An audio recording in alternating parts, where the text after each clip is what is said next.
সকলকে সুস্থতা দান করুন।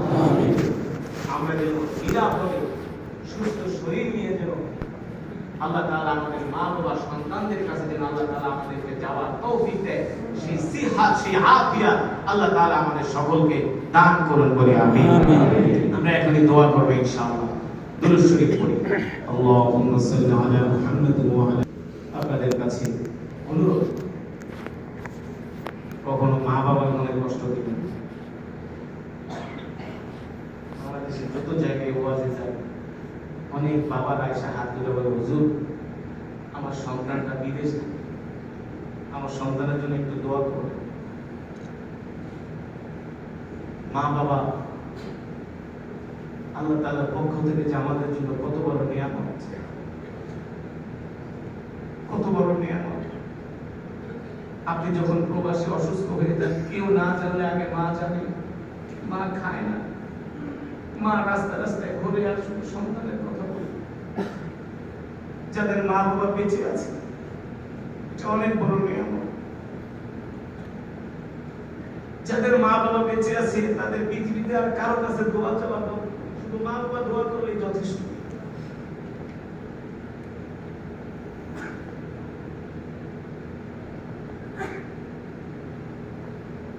হযরত ওমর রাদিয়াল্লাহু তাআলা একদিন বাইতুল্লাহ দাঁড়িয়ে আছে, এক লোক তার মাকে কাঁধে বহন করে বাইতুল্লাহ তাওয়াফ করছে। হযরত ওমর রাদিয়াল্লাহু তাআলা ডাক দিয়েছেন, এই তোমার কাঁধে যিনি কে? বলে, ইনি আমার মা। বলে, কোথা থেকে আসছো? বলে, আমরা সিরিয়া থেকে আসছি। সিরিয়া থেকে যে তুমি আসছো, এখন যে তাওয়াফ করতেছো, তুমি যে তোমার মাকে কাঁধে নিছো এখানে এনে? বলে, না, আমি সিরিয়া থেকে আমার মাকে কাঁধে করে করে বহন করে আমি মক্কায় আসছি।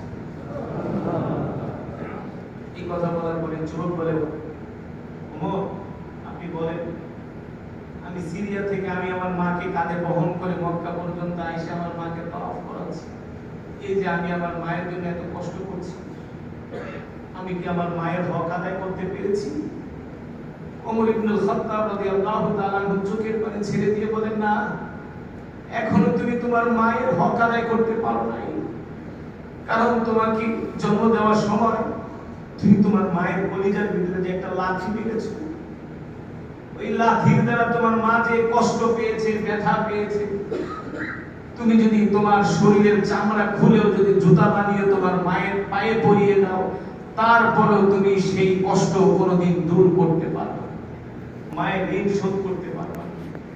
সুতরাং মা বাবার সবসময় খোঁজ খবর নেবেন, তাদেরকে কষ্ট দিবেন। তাদের যা প্রয়োজন আগে তাদের রিকোয়েস্ট, তাদের আবদারটা, তাদের চাওয়াটা আগে পূর্ণ করবেন, তাদেরকে প্রাধান্য দিবেন। মা বাবা এই নিয়ামত হারায় গেলে কেউ কাঁদবে না, শুধু প্রবাসীদের জন্য মা বাবাই কাঁদে, এছাড়া কেউ কাঁদে না। দেখা কেউ কাঁদে না, শুধু মা বাবাই কাঁদে। স্ত্রীকে আপনি যতদিন ভালো ব্র্যান্ডের মোবাইল দিবেন, স্বর্ণ গয়না দিবেন, আপনাকে খুব ভালো লাগবে, যতদিন দিবেন। কিন্তু মা বাবাকে আপনি কিছু না দেন, তারপরে দেখবেন মা বাবা আপনাকে ভালোবাসবে কিন্তু চোখের পানি ফেলবে, যত কষ্ট নেই। এই কারণে মা বাবা হলো এই পৃথিবীতে আমাদের জন্য সবচেয়ে বড় নিয়ামত। আমরা মা বাবাকে ভালোবাসি, মা বাবাকে সম্মান করি। আল্লাহ তাআলা আমাদের সকলকে তৌফিক